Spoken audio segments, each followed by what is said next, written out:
It is time for Media Watch with Emma James. Hi, Emma. You're starting with reactions to those attacks in Tehran this morning. Yes, something that is quite unusual for us to deal with here on Media Watch, a terror attack in Iran. There has been plenty of reaction online. This particular cartoon, I think, is one that really speaks volumes. A lot of people tweeting about the fact that now Tehran is somewhere that we must stand in solidarity with, along with Paris and London, and this has ISIS portrayed as an octopus and in its tentacles, of course, the most well-known symbols of all of those cities. Of course, ISIS's involvement, they say that they carried out this attack. Iran has blamed Saudi Arabia, although in so doing, they haven't really said that this wasn't ISIS, but it has slightly muddied the waters. Of course, it comes at a very difficult time in the region, really stoking the instability there right now.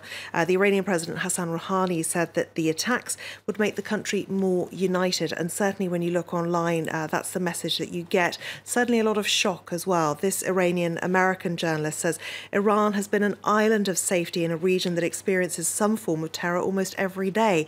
That just changed, and it's sad. Others are using, well, this is an image of an MP's office in the aftermath of that attack, and you can see the amount of shattered glass, the amount of bullet holes there.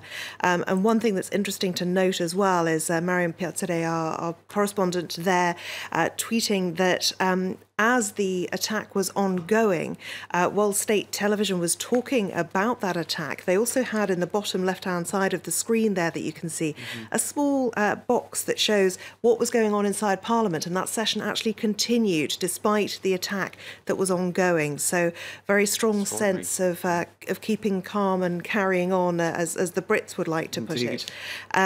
Others using the hashtag #WeAreTogether in Farsi and in English to show their solidarity, and this was one of my favourite images, really. The big fish chasing after the little fish, and then sometimes the little fish can group together and come after whoever. Strength in numbers. Absolutely. Last word on this from Ben Rhodes, a former foreign policy advisor to Barack Obama in the States, saying terrible attack today in London, whether in Tehran or London, we should stand in solidarity with innocents who are targeted by terrorists.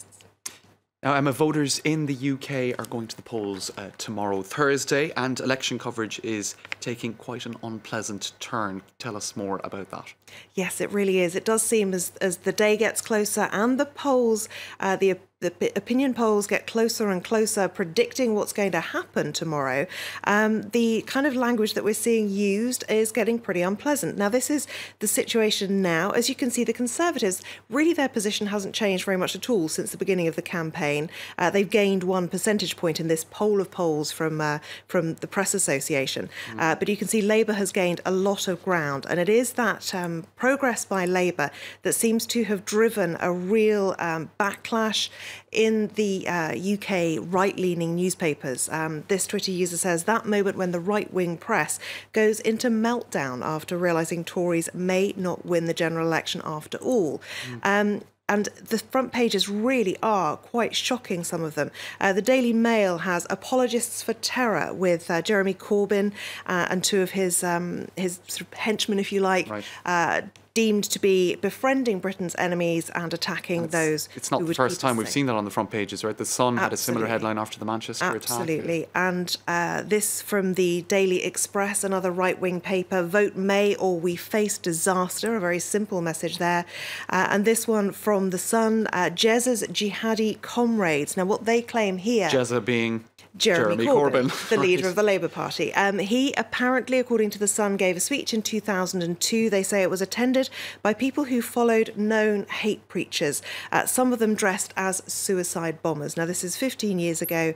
We can't, of course, validate their claims because short of there being some kind of a register of who attended, we simply don't know.